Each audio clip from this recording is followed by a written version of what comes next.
দর্শক আসসালামু আলাইকুম। প্রফেসর ডক্টর ইউনূস প্রধান উপদেষ্টা দু একদিন আগে পদত্যাগের ঘোষণা দিয়েছিলেন। পাশাপাশি দু একদিনের মধ্যে আবার রাজনৈতিক দলগুলো তার সঙ্গে বসে আলোচনার ভিত্তিতে তিনি এই পদত্যাগের সিদ্ধান্তে পরিবর্তন নিয়ে আসেন। তো অনেকেই এটিকে ডক্টর ইউনূসের নাটক বলছেন বা অনেকে ভাবছেন যে এটা ভালো বা খারাপ। তো এই যে ডক্টর প্রফেসর ইউনূসের যেই পদত্যাগ কেন্দ্রিক চিন্তা ভাবনা, অর্থাৎ সাধারণ মানুষ এটিকে কিভাবে দেখছে, এ প্রসঙ্গে আমরা কথা বলবো এখন সাধারণ মানুষের সঙ্গে। তারা ডক্টর প্রফেসর ইউনূসকে প্রকৃত অর্থে কিভাবে দেখছেন।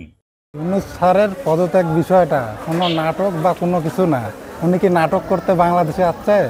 বিশ্ব দরবারে উনি অনেক সম্মানিত একজন ব্যক্তি। তো উনি তো কোনো নাটক করার প্রয়োজন হয় না।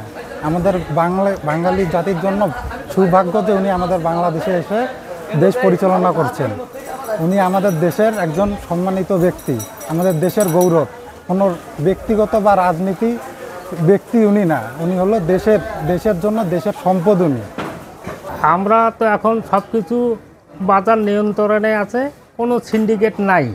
আমরা এখন সব কিছু বিষয় খোলামেলা বলতে পারতেছি, সবার সঙ্গে মিশি, ভালোবাসা, সবার সঙ্গে বসি, সব কিছু বিষয়ে কথা বলতে পারতেছি। তাই এই জন্য আমাদের ইউনূস সাহেব এখন ভালো। ইউনূস সাহেব ভালো লোক, উনি ক্ষমতা পদত্যাগ করলে সমস্যা হবে। উনি আছে, ভালোই আছে, উনি দেশ ভালোভাবেই চালাচ্ছে ইনশাল্লাহ।